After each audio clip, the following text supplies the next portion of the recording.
Hello, everyone. It's Shane Conto, your Wasteland reviewer, and welcome to the Streaming Wasteland here on the SPDM Crew Podcasting Network. And this is my weekly show where each Friday I pick one streaming service and highlight three different films off of that streaming service previously released. And hopefully, you'll have a nice full weekend of movies to go check out. And we're heading on over to Disney Plus for this week, full of different franchises and properties. And I'm going to get started with a Star Wars film, as I highlighted a Marvel one last time I did Disney Plus. Here, this film is even more relevant than it was even just a few years ago.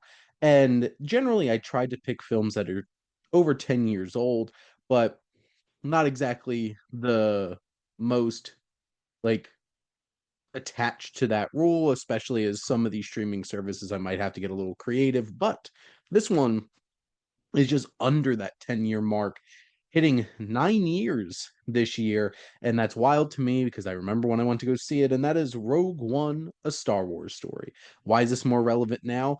With all the added context that Andor season 1 and 2 delivered on Disney Plus, this film has so much more depth and layers. But first off, Gareth Edwards directs the hell out of this film. It makes such great use of its special effects, utilizing a lot of practicality as well. And this film just looks really good.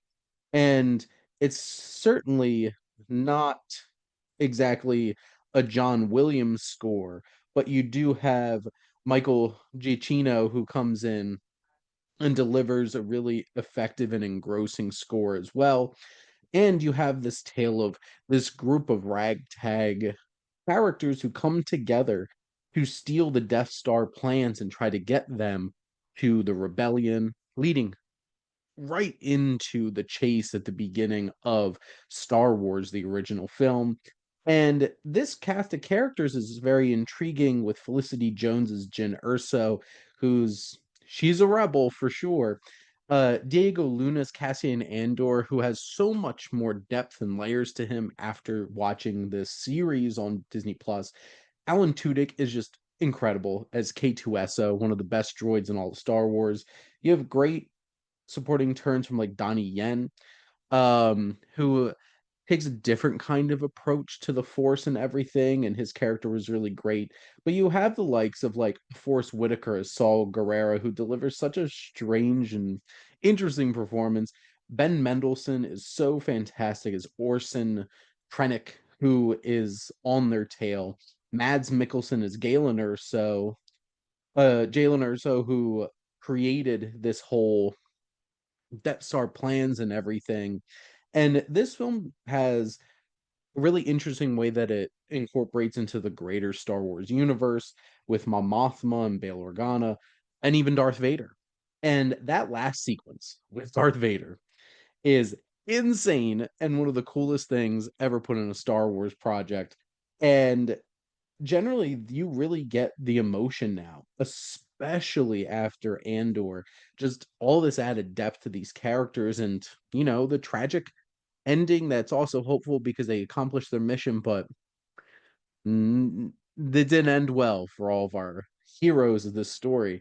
But this is just a really well put together, impressive, engaging film that I certainly want to go back and rewatch now with the context of Andor under my belt. Next up, we got a little Pixar here, and we're going back 24 years to 2001. It's Monsters Inc., which happens to be my favorite Pixar film. And this film tells a wonderful story of a world of monsters where you have companies who go in and scare children for their screams that powers the monster world. And you have Pete Doctor and Lee Unkrich and David Silverman, who all came together to create this wonderful story. Sully, played by John Goodman, is one of my favorite characters and my favorite Pixar character for sure. He has like the fun colors, but he also has the look like he could be big and scary. But at the heart of him, he's a sweetheart. And Billy Crystal as Mike Wazowski is one of the most fun characters in any animated movie. He's just so excellent as the supporting character who just brings all the laughs.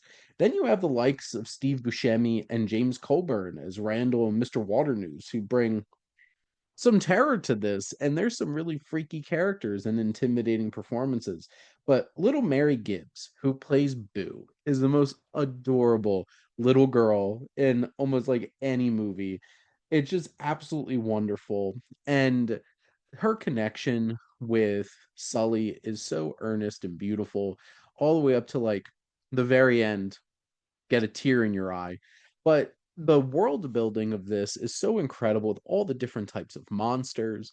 The whole thing where it's like using the doors, which they leverage for an incredible chase sequence in the climax of the film. There's good twists and turns along the way, some fun supporting turns from Bob Peterson as Roz and John Ratzenberger as the Yeti, and even Frank Oz pops up in here as well. It just all of these characters together is just such a wonderful experience. It has laughs. It has some scary moments. It has some thrilling moments, but also brings a lot of emotion. And this is one of the most earnest, well put together films in Pixar's filmography, and Randy Newman's score, it and his original songs are just excellent as well. The credit song with all of like do do do do do do do do do do, and just the animation of all the monsters and the doors and everything is just so charming. This film is endlessly charming and absolute delight for sure. Lastly, this is a film I have not watched in years, but when I saw that this was on streaming on Disney Plus, I had to recommend it. And it's Benji the Hunted. I don't know if any of you have ever watched any of the Benji films, but Benji was a very famous pooch and such a wonderful dog. And he popped up in all these different films. And this one, he gets caught in the wild, which is really thrilling and exciting. And you have some really harrowing moments, including one moment with a mother mountain lion, and then him having to take on these mountain lion cubs, these cougar cubs, and they're the cutest things. And just the dynamic of watching this cute dog with these cute kittens trying to venture through the woods, and there's wolves and foxes and all kinds of critters everywhere. This film is just it brings nostalgia for me, especially, but it just has this there's emotion because not all these poor animals make it out alive, but also there's just this sense of this thrilling nature. This is like the perfect like kids thriller. It's a bunch of animals out in the woods, and you're not sure if they're all gonna make it. And it just has that energy. It's nice, lean, hour and 28 minutes, and it's just a wonderful experience and just brought me back the second I saw this sitting there on Disney Plus. And it's certainly one of those kinds of films where it doesn't have to have a lot of dialogue or anything. You're just in the woods with these animals and just experiencing quite a wonderful and incredible journey. See what I did there. But and also side recommend. There's other Benji films that are a lot of fun too. But that's a wrap here on another episode of the Streaming Wasteland. Little summation, we highlighted Disney Plus with 2016's Rogue One, A Star Wars Story, 2001's Monsters Inc., and 1987's Benji the Hunted. And make make sure to like, share, and comment on this episode. What is your favorite Star Wars film? I know that's a hot button one. And also, what's your favorite Pixar movie? Because that's also a hot button one too. And if you have seen any of those Benji films, what's the one that you gravitated towards? I know there was the Christmas one that I enjoyed as well, and Benji the Hunted for sure. Make sure to follow or subscribe wherever you listen to your podcast. The SPDM Crew Podcasting Network is ever expanding. We have so many great shows with so many different interests. I'm sure you can find something, especially if you love movies. And if you want to join the crew as a guest on one of these shows or hosting your own podcast, please make sure to reach out on our website. And if you like our logo, check out HiFlyer Creative for all your digital marketing needs. But most importantly, thank you as always for tuning in and supporting the Streaming Wasteland here on the SPDM Crew Podcasting Network.